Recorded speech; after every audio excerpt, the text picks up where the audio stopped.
बिस्मिल्लाहिर्रहमानिर्रहीम। इय्याका नअबुदु व इय्याका नस्तईन।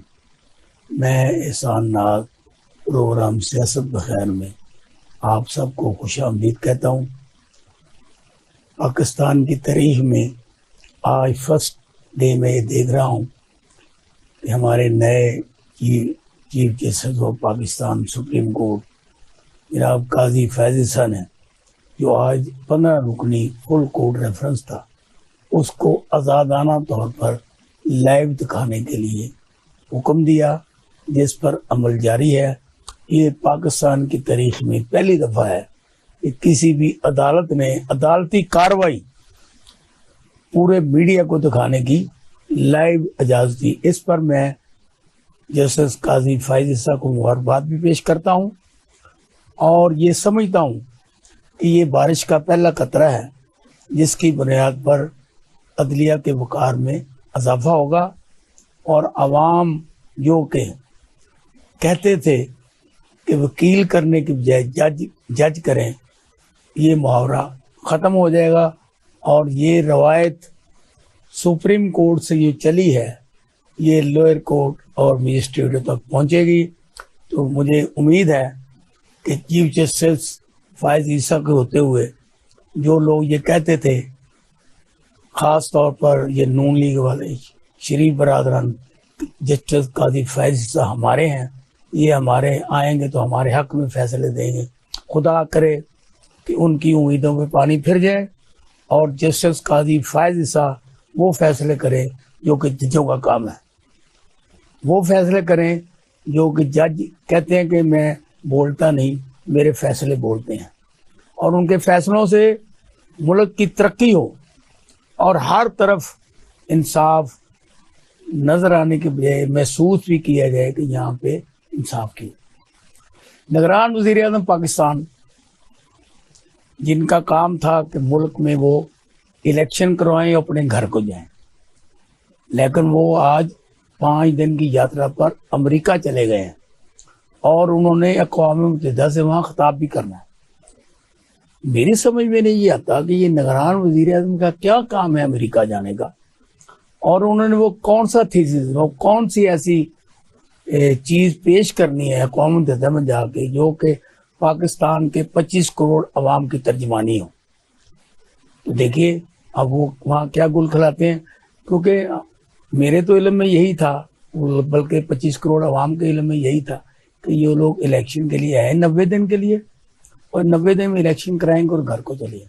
लेकिन आज महीना उनको आए हुए हो गया है, लेकिन आज तक जो उन्होंने काम किया है वो सिर्फ ये किया है कि इलेक्शन की बात नहीं की, बाकी मईशत की बात की है। यानी मुल्क में जितनी बाकी तमाम अमूर हैं उनका उन्होंने बीड़ा सर पे उठाया है। लेकिन जब भी उनसे ये पूछा गया ना कि इलेक्शन कब होगा, तो वो कहते इलेक्शन के पीछे ना काम, मुझे नहीं पता।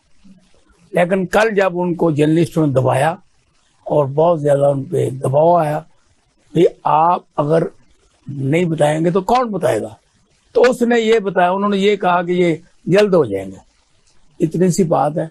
अब इस वक्त साइबर केस जो है वो भी लगा हुआ है।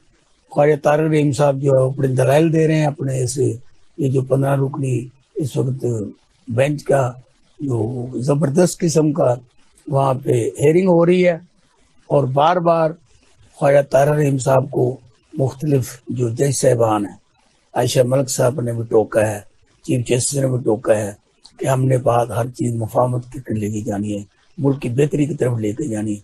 आप वो दलाइल दें जिससे मुल्क और कौम की खैर हो।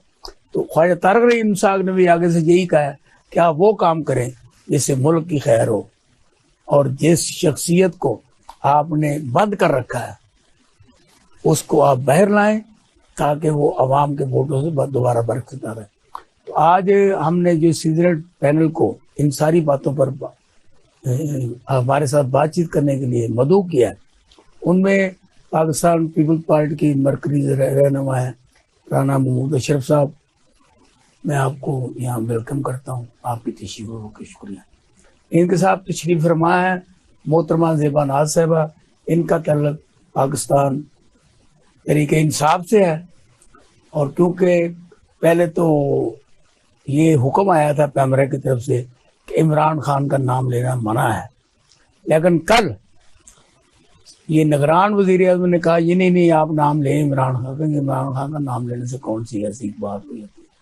तो मैं मोहतरमा ज़ेबा नाज़ साहबा को यहाँ पे खुशामदीद कहता हूँ। इनके साथ तशरीफ़ फरमा है मोहतरमा मरीम नवाज साहबा के साथी जनाब शायद महमूद भट्ट साहब, तो मैं इनको भी यहाँ पे खुशामदीद कहता हूँ। तो मैं शुरू करता हूँ भट्ट साहब से, क्योंकि भट्ट साहब ने हमेशा बड़ी ज़बरदस्त बातें की हैं और ये लगी लिपटी बात नहीं करते, ये हमेशा राइट बात करते हैं, बिल्कुल दुरुस्त बात करते हैं। तो मैं मुल्तमस हूँ आप ये बताएं इस वक्त जो नवाज शरीफ आवे ही आवे, 21 आवे 25 आवे कब भी आवे, ये सुनते हुए लोगों के कान पक गए। अब जिस दिन परसों ये उनके सारे मुकदमात बहाल हुए उसके बाद सुना मैं टिकटें कैंसिल हो गई, वो आ ही नहीं रहे। लेकिन मरीम नवाज जम के लगी हुई है कि मेरा प्यो आवेगा, इतने महंगाई भी खत्म हो जाएगी, इतने पेट्रोल भी सस्ता हो जाएगा, इतने शायद ये नहरा बहा देंगे। तो मुझे आप ये बताएं ये लोगों को आप जिस तरीके से बहला रहे हैं फुसला रहे हैं कि वोट बैंक बढ़ेगा इस तरह आपका? बहुत शुक्रिया एहसान साहब, आपने बात की है मियां नवाज शरीफ साहब की, तो यकीनी तौर पर आपने अब देखा है सबसे पहले तो हमारी जो लीडरशिप है, सीनियर लीडरशिप, उन्होंने वहाँ बैठ के मियां साहब के साथ मशावत करके, डॉक्टर्स के साथ मशावत करके भी सो एक डेट दी उन्होंने कि 21 अक्टूबर को इंशाल्लाह वो पाकिस्तान आएंगे। जाहिर बात है ख्वाजा आसिफ साहब भी वहाँ मौजूद थे, शहबाज शरीफ साहब सीनियर क़यादत वहाँ मौजूद थी। ये फैसला हो गया कि वो 21 अक्टूबर को ही पाकिस्तान इंशाल्लाह अच्छा। उसके बाद फिर हमारी पार्टी जो है जिस तरह मरियम साहब है, हमजा साहब है, वो पीछे पाकिस्तान में है, वो ऑर्गेनाइज कर रहे हैं। हमारी जो मीटिंग कॉल कर ली उन्होंने डिवीजन लेवल पे भी तमाम पार्टी के विंग्स जो है उनको बुला लिया कि हमने अपने कायद का, जिसका जो मसीह है इस वक्त कौम का, जिसके ऊपर नजरें लगी हुई हैं, मुल्क की मैशत ख़त्म हो गई हुई, मुल्क डिफॉल्ट होने से तो बच गया, लेकिन अवाम जो है बड़ी बुरी तरह फंसी हुई है उस प्रॉब्लम को निकालने के लिए। अब जाहिर बात है एक ही उस मुल्क का एक ही हल है कि जनाब वो नवाज शरीफ साहब जब आएंगे, जो आप बात कर रहे थे ना, तो क्या वो हल कर लेंगे? सान साहब बात ये होती है, एक होता है लोगों को कॉन्फिडेंस, ठीक, लोगों का ट्रस्ट होता है कि यार ये एक लीडर है जो वाकई इस मुल्क को इस बुरान से निकाल सकता है, इसमें पोटेंशियल है, इसके अंदर वो एनर्जी है, क्योंकि वो पास्ट एक्सपीरियंस लोग देखते हैं ना जी कि इसने जो पास्ट में जो वादे किए वो उसने पूरे किए। मसलन बिजली का क्राइसिस मिला तो हमने सरप्लस कर दी, बिजली महंगी हुई तो उन्होंने बिजली कुछ और अल्टरनेट पे ले गए, सस्ती भी करके गए। तमाम इंफ्रास्ट्रक्चर देख ले, जो भी इस मुल्क की तरक्की का राज जो है वो मैं कहता हूँ यकीन जानिए कि पॉलिटिकल दौर में जो हम देख रहे हैं 85 के बाद वो सुनहरी दौर मिला जाता है, वो नवाज शरीफ की वजह से ही है इस मुल्क में।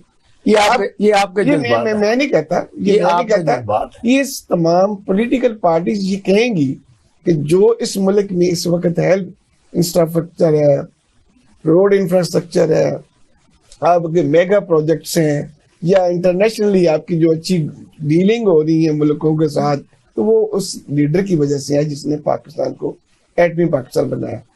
इसमें यकीनी तौर पर लोग उस वक्त इन्वेस्टमेंट करते हैं सर, किसी जगह पे भी। एटमी पाकिस्तान को जुल्फ़िकार अली भुट्टो ने बनाया नहीं, वो उन्होंने स्टार्ट दिया, उसका तो क्रेडिट उनको जाता है, इसमें तो हम कोई उसमें तो कोई शक ही नहीं है ना, जिन्होंने साथ नाम दिया करे ना, पता चले कहते हो जी he is the Zulfikar Ali Bhutto is the pioneer of the atomic power. वो तो उनको तो खराज तहसीन पेश किया जाता है जिन्होंने उस वक्त इतना मुश्किल फैसला किया। लेकिन अल्टीमेटली कौमों के ऊपर एक मुश्किल फैसले उस वक्त आते हैं जब आपको रोक दिया जाता है कि आपने सारा कुछ कर लिया है, अब आपने इसको अमल नहीं इसके ऊपर देना। कौन करता है? तो वो जाहिर बात है जो भी सुपर पावर्स हैं वो नहीं देखना चाहती कि मुसलमानों में एक ऐसी ताकत उभर के पाकिस्तान निकला है। तो उस वक्त जब बड़ी पाबंदियां लगी, बड़े लालच दिए गए नवाज शरीफ को, क्लिंटन ने बड़ा कुछ ऑफर किया तो उसने ये रिफ्यूज, उसने कहा नहीं मेरा बका पाकिस्तान का है, तो आठवीं पाकिस्तान है। सो मैं ये नहीं कहता कि तमाम ये सारी किस्से पुराने, मैं अभी की बात करें जी। अब ये जो आप इलेक्शन को तो डिले आपकी तरफ से किया जा रहा है, क्योंकि पीपल पार्टी और तहरीक इंसाफ तो कह रही है कि इलेक्शन होने चाहिए, लेकिन आपके लोग अभी तक जून नहीं हिली कि इलेक्शन कब होने चाहिए। वो एक आपके 2-3 लीडर हैं जो फरवरी में इलेक्शन करा रहे हैं, जैसे कि आप डेट तय करके गए हैं पहले। हालांकि होना तो यही चाहिए था, निगरान आते वो इलेक्शन की बात को, वो इलेक्शन की बात नहीं कर रहे, सिर्फ कब बात करती है पीपल पार्टी और पीटीआई, और आपकी तरफ से इतना जोर नहीं है इलेक्शन के बारे में, क्योंकि आपके पास वोट नहीं है। इसलिए मुझे ये बताएं, जब आपके पास वोट भी नहीं है और आप जिस तरीके से आपने महंगाई इतनी आप पाकिस्तान में 1.5 साल में लेके आए हैं, लोगों का जीना दूभर हो गया, बच्चों को दूध पिलाना मुश्किल हो गया, स्कूल की फीसें देनी मुश्किल हो गई है। मुमकिन है आपको ना हो, लेकिन पूरी मिन हैसल कौम 25 करोड़ आवाम रो रहे हैं आपकी जान को कि आपने ये क्या किया। तो मुझे आप वोट किस मुंह से मांगेंगे? शान साहब ये बात नहीं है, जो बात मानने वाली वो मैं आपको थोड़ा सा एक्सप्लेन करूं। ये मुझे पता है, मानने वाली बात इलेक्शन के लिए तमाम पॉलिटिकल पार्टीज वन पेज पे हैं, और तमाम पॉलिटिकल पार्टीज इंक्लूडिंग नून तो सबसे पहले है कि क्योंकि हमने ही प्राइम मिनिस्टर बनना है अल्हम्दुलिल्लाह आवाम की वोटों से। तो हम तो पहले चाहते हैं इलेक्शन हो, लेकिन उसमें जो आईनी मेरी बात पूरी सुन लें, उसमें जो आईनी पर थोड़ा प्रॉब्लम आ रहा है वो ये था जो आप बात कर रहे हैं ना।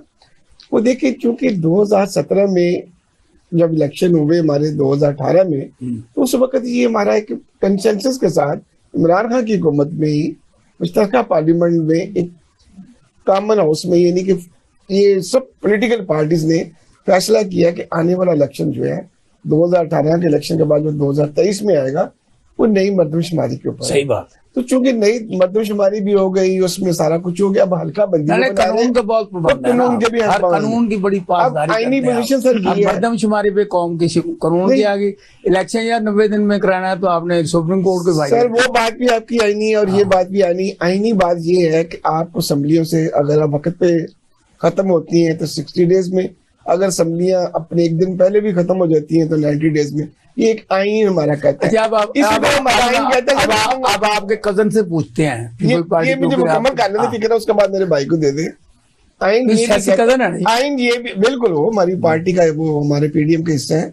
आईन सर ये भी कहता है जब आपकी मरदमशुमारी हो जाए फिर नई हल्काबंदी बनती है, हल्काबंदी के बाद आपने इलेक्शन करवाना है। इलेक्शन करवाना, अब चूंकि उसमें चेंज आ गई हुई है, प्रेसिडेंशियल पावर खत्म हो गई, वो डेलीगेट हो गई है इलेक्शन कमीशन को। So election commission is concern for the election. आप ये बताएं इन्होंने सारा क्रेडिट लिया खुद कि हमने ये किया, आपने किया कुछ नहीं। हालांकि आप भी 4-5 दफा पावर में आए हैं, ये तो माशाल्लाह आप भी कहते हैं कि नेक्स्ट वज़ीर आज़म हमारा होगा। ये नहीं हो सकता, मुमकिन है इनके कायद ने फैसला कर लिया हो कि बिलावल भुट्टो होंगे, जिसकी वजह से कोई लड़ाई कम हो जाएगी। तो मुझे आप ये बताएं कि आप जो आवाम में बड़े सच के दज के सिर्फ इलेक्शन कैंपेन अगर शुरू किया तो वो सिर्फ बिलावल भुट्टो तक महदूद है। आप भी नहीं कर रहे, बाकी लोग भी नहीं कर रहे, लेकिन बिलावल जहाँ जाता है वो कहते हैं इलेक्शन कैंपेन है। तो आप किस मुंह से लोगों से वोट मांग रहे हैं? आपने क्या किया पाकिस्तान में? पाकिस्तान पीपल्स पार्टी का जहां तक लोगों के पास जाने का तल्लक है, हम तो ये समझते हैं कि अवाम के पास जाने में ही इस मुल्क का जो मसाइल का हल है ना, वो अवाम के पास जाने से ही हल होने हैं। ठीक है। और हमारी अगर ये देखें कि हमारे जो परफॉर्मेंस है माजी की देखें, जो भी पाकिस्तान पीपल्स पार्टी का ZA भुट्टो का दौर दें, बीबी का दौर दें, या हमारा जो यूसुफ रजा गिलानी साहब, नहीं 17 महीने में पालो, नहीं ये जो 17 महीने है ना, देखें ये तो क्यों अवॉइड कर रहे हैं? नहीं, इसको हम इसलिए अवॉइड कर रहे हैं कि ये वो दौर था जो कि इलेक्शन से पहले एक टन्योर होता है ना किसी हुकूमत का, कि आपने 5 साल में ये काम करने हैं। ठीक है। अब वो जो इतना कुछ किया धरा था 3.5 साल का, इसमें तो सारी पॉलिटिकल पार्टियों ने अपनी सियासत की कुर्बानी दी है। सबने ये एक नारा लगाया था कि ये हम रियासत बचाने आए, हम सियासत बचाने नहीं आए। ठीक। ये तो एक प्राइस पे की है। ठीक है। इसमें आप कैसे, कौम इतनी अंधी नहीं है, कौम सूझबूझ रखती है, उनको भी पता है कि मुश्किल हालात में किस तरह इन्होंने आके मुल्क को संभाला, मुल्क के मामलात को संभाला। अगर ये जो 17 या 18 महीने में ये जो आपने IMF से, इंटरनेशनल लोगों से एंगेजमेंट आपने की है, मैं ये समझता हूँ यही। नहीं, ये 17 या 18 महीने आपकी हुकूमत थी कि नहीं? बिल्कुल थी हुकूमत, हम इससे मैंने कहा ये जितनी महंगाई हुई है जी।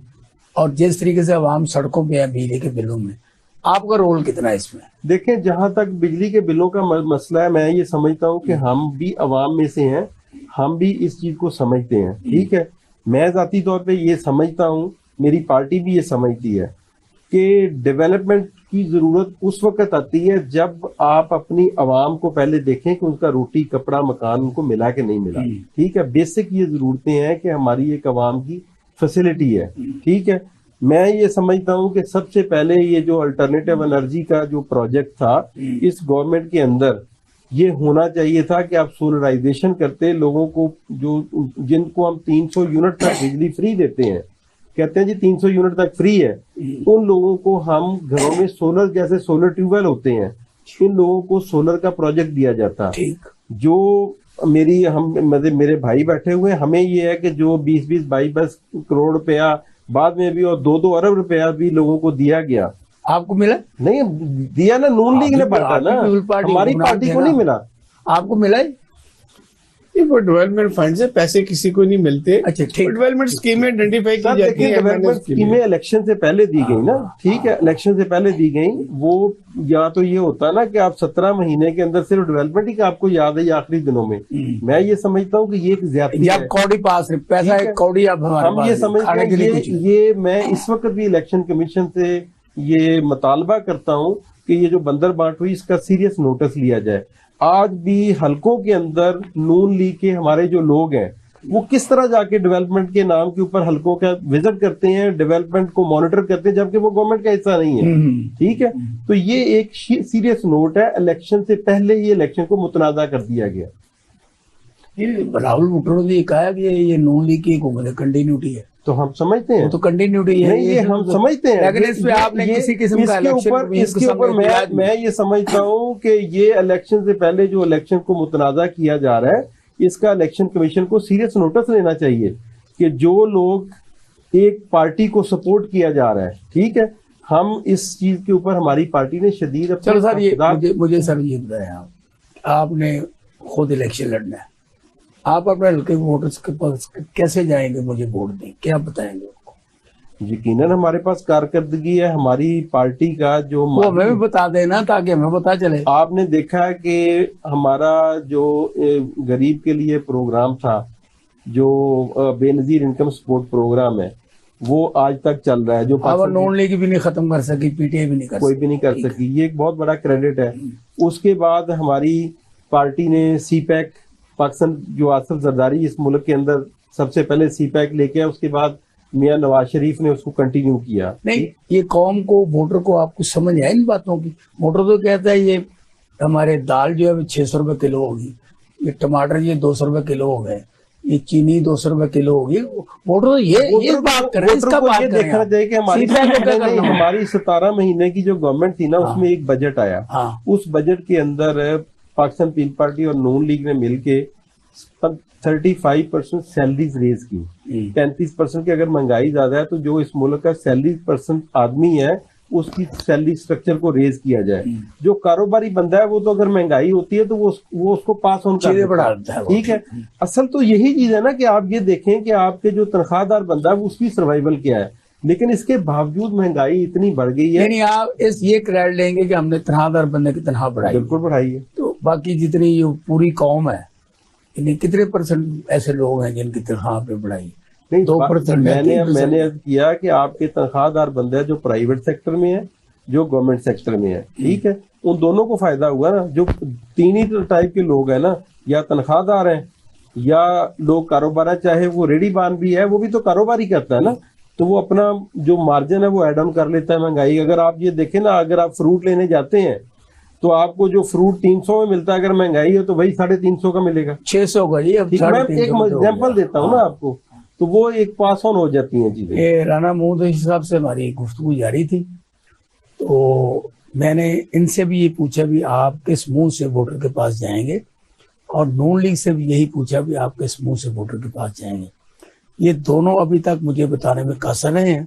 हम लेते हैं यहाँ से थोड़ी सी ब्रेक के बाद हम ज़ेबानाज़ साहब से ये पूछेंगे कि ये वोटर के पास क्या मुंह लेके जाएंगे।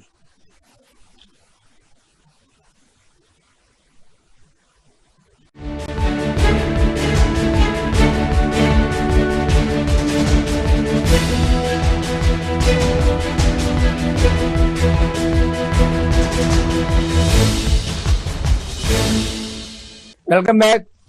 मैंने ब्रेक पे जाने से पहले हम गुफ्तगू कर रहे थे आपस में कि हम जितनी भी सियासी जमातें हैं ये वोटर को जाके कुछ न कुछ बताती हैं कि हमने ये किया या हम ये करेंगे।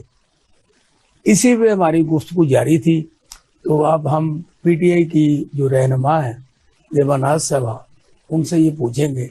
उनके कायद तो पाबंद सलासन है, पूरी उनकी जितनी भी आला क़यादत है उन सब को भी जेलों में बंद कर रखा है, और जो कुछ रह गए थे उन पर इतना दबाव है कि उनके रिश्तेदारों को पकड़ा जाता है, उनके बहन भाइयों को पकड़ा जाता है, बच्चों को स्कूल नहीं जाने दिया जाता, उनके कारोबार बंद कर दिए गया है।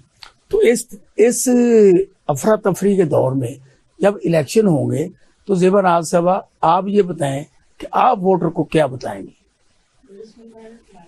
शुक्रिया सरनाज साहब के स्पेशल टीवी इंतजामिया ने जो मुझे आज अपने इस प्रोग्राम में मदऊ किया, और मैं सारे काम छोड़ के इसके लिए फौरी आ जाती हूँ। अमीरुल अज़ीम साहब ऐसे ही मिले हैं इसलिए जी बिल्कुल, कि मुझे दावत देते हैं तो मैं फौरी आ जाती हूँ, इसलिए कि भाई यहाँ से हमारी आवाज बुलंद होती है। और कोई नहीं। आज पाकिस्तान में नगरान जो हुक्मरान है, नगरानों की जो हुकूमत है, मैं पहले इस पे बात करूँ कि नगरानी उनकी तो कहीं नजर नहीं आती, क्योंकि नगरान सारे काम कर रहे हैं, लेकिन जिस मकसद के लिए इनको 90 दिन के लिए वजीर आजम बनाया गया, वजीर आला बनाया गया, वो काम नहीं कर रहे जो जिनको इनको करना चाहिए था। ये इलेक्शन करवाने के अलावा बाकी सारे वो काम कर रहे हैं जो इनकी जिम्मेदारी भी नहीं है और ना इनके दायरा कार में है। आप देख लें निगरान वजीर आज़म पंजाब की तरफ देख लें, खैबर पख्तूनख्वा निगरान वजीर आज़म देख लें, आप निगरान वजीर आज़म सिंध की तरफ देख लें, और निगरान वजीर आला बलोचिस्तान को भी देख लें, और पाकिस्तान के निगरान वजीर आज़म को भी देख लें। और उन्होंने आज तक इलेक्शन के बारे में ना तो कभी बात की है, डरते हो। और ना ही कभी ये बताया कि इलेक्शन फलां डेट को होंगे, फलां तारीख को होंगे। पीपल्स पार्टी भी इस बात के कह के थक चुकी है, और हम भी इसी बात को कह के थक चुके हैं, क्योंकि हम पहले दिन से इनको कह रहे हैं कि निगरान हुकूमत जी कि डेट का अनाउंस करे, लेकिन ये डेट अनाउंस करने से कतराते हैं। पता नहीं इनको ये समझाया गया है कि इनकी ड्यूटी लगाई गई है कि आपने इस इलेक्शन के अलावा हर काम करना है। इलेक्शन के बारे में आपने किसी किस्म की बात नहीं करनी है। आपने मैशत को बेहतर करना है, आपने अमनो मान की बात करनी है, आपने गैर मुल्की दौरे करने हैं, आपने अमेरिका जाना है। आज देखे ना कि आज वजीर आजम पाकिस्तान जो निगरान है काकड़ साहब, वो 5 रोज दौरा पे अमेरिका चले गए हैं।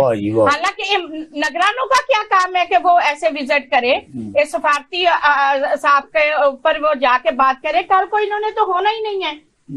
ये तो वो करते हैं जो हुक्मरान होते हैं, जो करोड़ों वोट लेके आए होते हैं। आप ना हो यही रहे।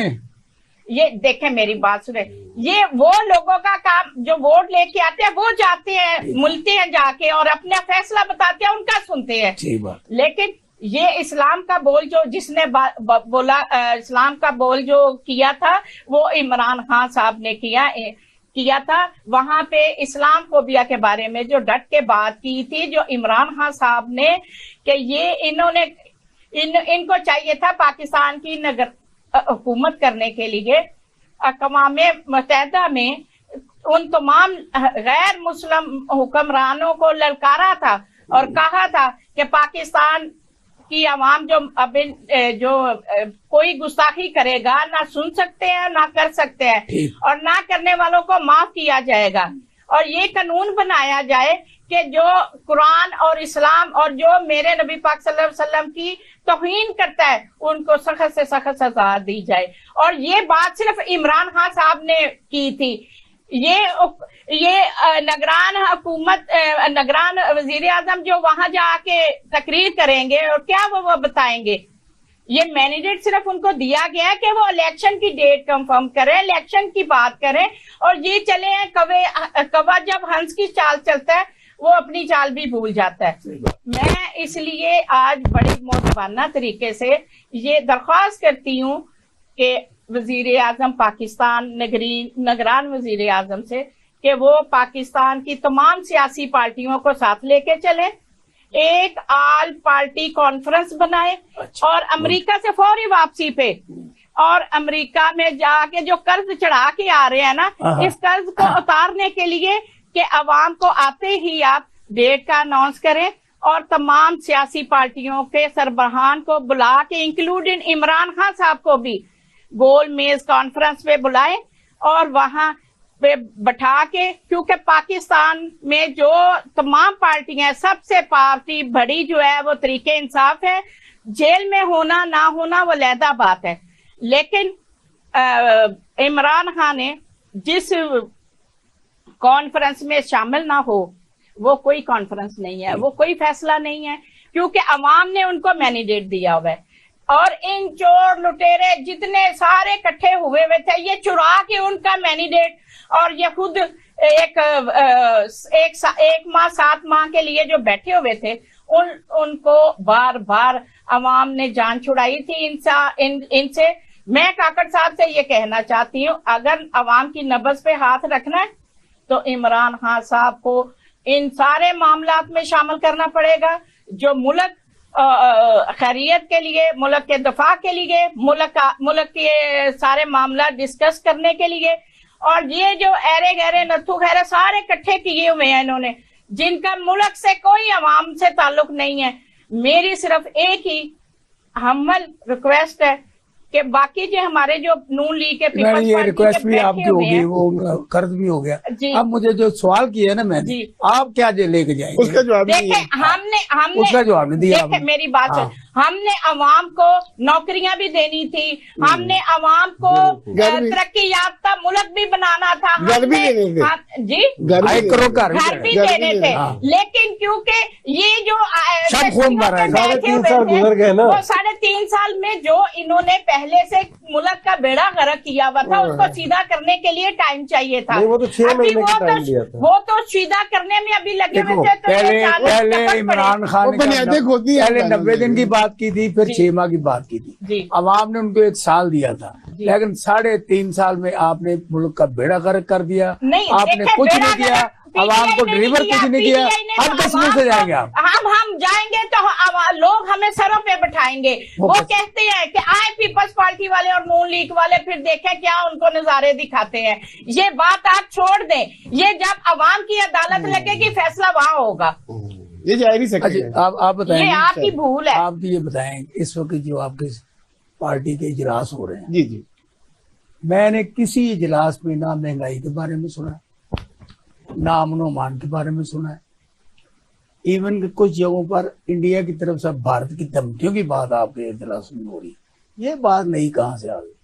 नहीं, अब हमला करो रहे हैं आप बात पाकिस्तान। में ये देखिए, जो भी मेरे भाई ने भी पहले बात की थी कि महंगाई जब होती है ना, वो किसी एक पार्टी के लिए नहीं होती कि महंगाई की गई है तो जो पीटीआई विक्टिमाइज हुई है या पीपल्स पार्टी है। जब महंगाई होती है तो पूरी अवाम, पूरा पाकिस्तान जो है वो मुतासर होता है। इसलिए पहली बात तो ये है, अगर यहाँ पे आपकी पार्टी शादियाने बचाती है, नहीं कोई मेरी बात सुन ले, नहीं मेरी बात सुन ले। जिस जब मीटिंग होती है ना आपकी, जी जी, तो लोग खुशकपियां लगाते हैं, खुश होते हैं। मैं ये कहता हूँ किसी एजेंडे में, किसी मामले में कोई ना महंगाई का जिक्र होता है, ना अमन-ओ-अमान का जिक्र होता है, ना बिजली के बिलों का जिक्र होता है। यही होता है कि मेरे अब्बा होंगे तो फल फ्रूट नहीं ऐसी बात नहीं होती। जब भी पॉलिटिकल पार्टी जो मीटिंग करती है, उनके एजेंडे में हमारा एक हिस्सा होता है कि अवाम के साथ जो हमने कमिटमेंट की हुई है अवाम को रिलीफ देने की, वो हम नहीं डिलीवर कर सके। जो अवाम ये होता है, हम डिलीवर नहीं कर बिल्कुल होता है कि ये सर, ये होता है कि आपका एक होती है आपकी गुड गवर्नेंस, एक होता है इंटरनेशनल तरीक। अब आपकी जो इंटरनेशनल प्राइसेस हैं, ऑयल की बढ़ती हैं, जाहिर बात है फ्यूल एडजस्टमेंट बढ़ते हैं, पर बिजली की कीमत बहुत बढ़ जाती है। आपका मकसद ये आप पार्टी की पूरा ये पार्टी में बिल्कुल डिस्कशन सारा बेड़ा गर्क तो आपने किया, तो आपने क्या जिक्र करना? दूसरी बात की थी टेररिस्ट की, दहशतगर्दी की बात की थी। हमारी पार्टी हमेशा सपोर्ट करती है अपने सोल्जर्स को, अपनी आर्मी को, अपनी तमाम एजेंसीज को जो फ्रंट लाइन पे दहशतगर्दी का मुकाबला करते हैं। हम उनको भी एक्नॉलेज करते हैं। अवाम के लिए हम सोल्यूशन निकालते हैं और यही हम कहते हैं कि वो जब आएगा ना, जिसको कहते हैं हम नवाज शरीफ आएगा तो सारे मसाइल हल होंगे। हम ये पार्टी में डिस्कस करते हैं कि उनके आने से क्या रिलीफ मिलेगा। मैं ये बताना अच्छा, चाहता ये हूं। करते हैं आप? बिल्कुल, उसमें सर ये होता है, मैं हमें भी बताएं ताकि पता चले। मैं उसमें ये आवाम को होता ये है सर कि जब आपको पता चलेगा ना मेरे मुल्क में अनस्टेबिलिटी खत्म हो रही है, तो मैं इन्वेस्टमेंट करूंगा। मेरे जो कुलीग्स हैं, जो मेरे दोस्त ममालिक हैं, वो भी मुझे इन्वेस्टमेंट के लिए यहाँ पाकिस्तान को समझेंगे कि एक लीडरशिप आ गई है जिसके ऊपर, जिसके नब्ज के ऊपर, इन अवाम की नब्ज के ऊपर इस बंदे का हाथ है, तो फिर वो दूसरे ममालिक आपको मदद भी करते हैं। आप बात कर रहे हैं नेशनल इंटरेस्ट, मैं पूछ रहा था इंटरनल आपकी बात। ये आप में जो ग्रुप बंदी है आपकी पार्टी में, आप जैसे जिला सियालकोट है जी, उसमें कुछ लोगों को बुलाते हैं, कुछ को बुलाते ही नहीं, ये क्या अंधा इम्तिजाज है?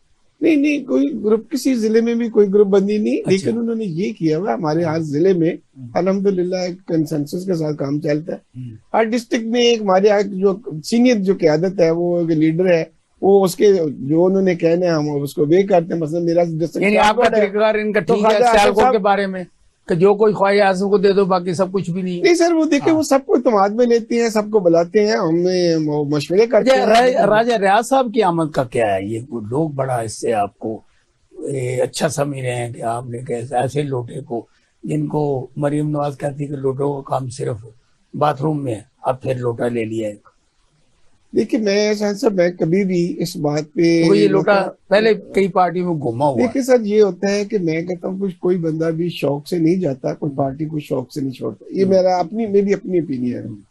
हालात ऐसे बन जाते हैं समटाइम्स कि वो बंदा जब वो अपनी पार्टी में अपने आप को अनकंफर्टेबल फील करता है, या वो समझता है कि जो मैं डिलीवर करना चाहता हूँ, या जब ये राया रियाज को आपने ठीक लिया है, या उसने जो उनका अपना फैसला है, 1.5 साल उसने खिदमत की तो उसका सलाह दी, वो सर हमारी खिदमत, हालांकि इलेक्शन नहीं जीतेगा वो इसलिए इंस्पायर है कि मुस्लिम लीग नून एक बड़ी पार्टी है, इनका एक रूट्स लेवल पे बैंक वोट बहुत ज्यादा है, इसलिए उन्होंने ख्वाहिश का इजहार किया कि जी मैं पार्टी ज्वाइन करूंगा। आप ये बताएं, इसमें तो चौधरी परवेज को जो वो गेंद बनाया हुआ है, कभी किसी जेल में, कभी किसी जेल में, कभी इस जेल में, तो करा दें प्रेस कॉन्फ्रेंस। क्या होता है इससे? ये तो कभी हो ही नहीं सकता, ये तो हो ही नहीं सकता। ये तो जैसे गुल्ली डंडा खेला जा रहा है ना, कभी इस जेल में, कभी उस जेल में, और आज सुबह भी यही हुआ कि उनको एक जेल से निकाला गया और दूसरी जेल में बंद किया गया। सारी जेल और ये भी बताया नहीं जाता कि किस केस में पकड़ा जाता है। अच्छा। ये पाकिस्तान की जो हुकूमत मौजूदा हुक्मरान है, जिनको हुक्मरान कहा जाता है, ये निगरान अगर वन में होके चलेंगे तो इनकी कोई निगरानी कबूल नहीं की जाएगी। चौधरी परवेज इलाही साहब बार बार कहते हैं कि जितने मर्जी जुल्म कर लो, जितने मर्जी मुकादमात कर लो, मैंने प्रेस कॉन्फ्रेंस नहीं करनी। मैं इमरान खान के साथ हूँ, मैं तरीके इंसाफ के साथ हूँ, और मैं सदर हूँ तरीके इंसाफ पाकिस्तान का। अब तो उन्होंने ये भी बता दिया कि चौधरी शुजात हुसैन जो कि उनके कजन भी हैं, उन्होंने मुझे खुद भेजा है तरीके इंसाफ में कि मैं तरीके इंसाफ में जाऊं। 2 मजे तो आप देखें ना, एक वक्त में सालक हुसैन वफाकी वजीर बन गए और चौधरी साहब वजीर आला पंजाब भी थे। अगर सुने मेरी बात सुने, अगर वो इमरान खान की तरफ ना आते तो वो फिर वजीर आला कैसे बन सकते? अच्छा, वो भी बना रहे थे, पहले बना रहे थे। जरदारी साहब फुल पेश कर गया। कौन? अपने चौधरी परवेज साहब नहीं, वो तो आए थे ना इनको रजामंदी करने। तो आप साथ गए थे? ये ना गए सर, हम साथ ही थे उनके। लेकिन वो कभी 2 पार्टियों का हिस्सा नहीं बनना चाहते थे, ना वो बन सकते थे। नहीं, पहले डिप्टी वजीर में रहे साढ़े नाल। जी पता है मुझे उसका। लेकिन उन्होंने यही कहा कि मैं शरीफों और पीपल्स पार्टी और इनके चुंगल में 2 पार्टियों में कभी नहीं आऊंगा। मैं जरदारी के और नवाज शरीफ के, मौलाना फजल रहमान के चुगलबाजियां जो हैं इनकी, मैं इनका कभी हिस्सा नहीं बन सकता, क्योंकि मैंने ईमान और सच का दामन पकड़ा हुआ है, और सच्चा और न डर डीलर जो इमरान खान है, मैं उसके साथ खड़ा हूँ, और मैं कभी भी इधर उधर नहीं जाता। बड़े अच्छे अल्फाज कह दी चोई साहब। उन्होंने कहा था ये सबसे बड़ा डाकू है। उन्होंने बड़े अच्छे इमरान खान साहब ने उनके लिए फरमाया है, पार्टियों में होते हैं सब। अच्छा, आप ये बताइए, जिसको इमरान खान ने कहा ये सबसे बड़ा डाकू है, फिर इसको अपने साथ मिला दिया, और अब इस वक्त चौधरी परवेज इलाही को पीटीआई में कबूल नहीं किया जा रहा। हजम नहीं किया जा रहा एज ए प्रेसिडेंट भी, और जितनी मर्जी वो मुशक्क़तें काट लें पार्टी उनको मानने के लिए दाल नहीं गलनी। आप ये बताएं कि एज ए पॉलिटिकल वर्कर ये पीटीआई का इकदाम दुरुस्त है? कौन सा जी? यही उसको ना प्रेसिडेंट मानना, ऑफ तस्लीम ना करना। पार्टी का उनका पीटीआई सर ये देखें, पीटीआई का मैटर है, पीटीआई के कारकुन का मसला है, पीटीआई की जो बका का मसला है, कब्जा ना हो रहा है, जिन्होंने उसको प्रेसिडेंट बनाया, हाँ। ये उनका मसला है। चौधरी साहब सियाने ने ते किसी हिसाब नहीं बैठे ने, अच्छा। ठीक है, ते वो अपने देख रहे हैं कि भाई हमारा सिस्टम कैसे, किस तरह से मेरी एक्सेप्टेबिलिटी होती है। लेकिन चौधरी साहब को मेरा नहीं ख्याल कि पाकिस्तान की पीटीआई का जो कारकुन है वो उनको एक्सेप्ट करेगा इतनी जल्दी। अच्छा, आप ये बताएं कि अब ये जरदारी साहब और बिलावल भुट्टो में रिफ्ट चल रही है। पहले ये शहबाज शरीफ और नवाज शरीफ में होती थी, अब ये इधर भी आ गई है। तो इसमें क्या सदाकत है? क्या पीपल्स पार्टी में सीसी की बात को माना जाता है, जरदारी की बात को माना जाता है? नहीं सर, नहीं, ऐसे नहीं है। देखें, बाप बेटे के अलावा ना आप ये रिश्ता ये भी देखें कि एक सियासी लीडरशिप है। अच्छा। आसिफ जरदारी साहब को चेयरमैन है, बिलावल साहब हमारी पार्टी के चेयरमैन है। अपना नजरिया दिया जाता है, अपनी अपनी परसेप्शन दी जाती है। जरदारी साहब जाहिर है उम्र के साथ एक उनका एक लंबा तजर्बा है, ठीक है। बिलावल साहब ने भी no doubt as a foreign minister अपने आप को मनवाया, अपोजिशन के अंदर असेंबली में अपनी जो अपना एक कद वो बड़ा कद उनका उभर के सामने आया, दुनिया ने देखा, पाकिस्तान की कौम ने देखा, और आपने देखा कि जो आइसोलेशन में हमारा मुल्क गया हुआ था उसमें as a foreign minister, even उनके जो प्राइम मिनिस्टर। मेरी गुजारिश सुने, मैं आपके सवाल का जवाब देना चाहता हूँ। गुजारिश ये है कि ये एक नजरिया है जिसके अंदर बिलावल साहब जाहिर है अपना एक नौजवान है, वो अपना ये देखते हैं कि हमने पाकिस्तान पीपल्स पार्टी ने माजी में इतनी कुर्बानियां दी, जैसे कि वो कहते हैं कि हमने खून दिया है इस मुल्क के लिए और हमने अब खून का हिसाब लेना है, ठीक है। आसिफ जरदारी साहब का भी यही नजरिया है, लेकिन वो थोड़ा अपने तरीके से देखते हैं। आप देखते हैं कि वो सबको साथ लेके चलने वाले हैं, और वो समझते हैं कि ये मुल्क कोई एक सियासी पार्टी के पास ना हल है।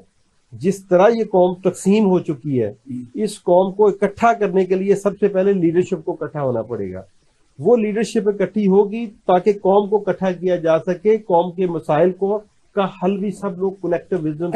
इसमें ये बताएं कि ये पॉसिबिलिटी है अब एक ट्रक पर या एक स्टेज पर पीटीआई और पीपल पार्टी हो, आपकी बात से पता मैं ये इसमें ये कहना चाहता हूँ कि आपने हमारे चेयरमैन साहब की कल बात की है कि हम हर सियासी पार्टी से बात करने के लिए तैयार हैं। नॉन मिलिटेंट जो है, किसी मिलिटेंट से बात नहीं करेंगे। अच्छा। जो 9 मई में लोग इन्वॉल्व हैं हम उनसे बात नहीं करेंगे। जो 9 मई के वाकयात में पीटीआई के लोग डायरेक्टली इन्वॉल्व नहीं है, हमारी उनसे बात हो सकती, क्यों नहीं हो सकती? उनसे मैं समझता हूँ कोई भी बात करने से, चाहे कोई भी इस मुल्क की सियासी पार्टी है, वो ये समझती है कि जो लोग भी नॉन मिलिटेंट है उनसे बात की 9 मई के वाकया से तो इमरान खान कति लात हल्की के जार दी, और उसने ये कहा जितने लोग इसमें मुलव्वस हैं उनसे मेरा कोई ताल्लुक नहीं। देखें, ये इमरान खान का मैटर जो है सबजुडाइज है, ठीक है, वो अंडर ट्रायल है।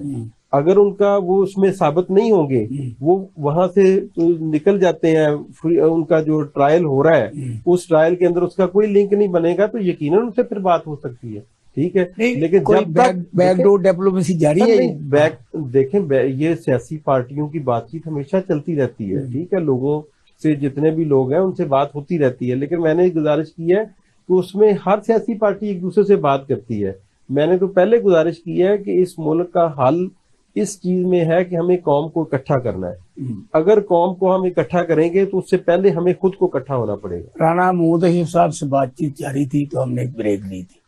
अब प्रोग्राम का वक्त भी खत्म हो गया है और राना महमूद हसीफ साहब से हमारी गुफ्तगू जारी है। मुझे और मेरे पैनल को इजाजत दीजिए और फैसला खुद कीजिए मेरे सवालात का, उनके जवाब का। कल तक अल्लाह।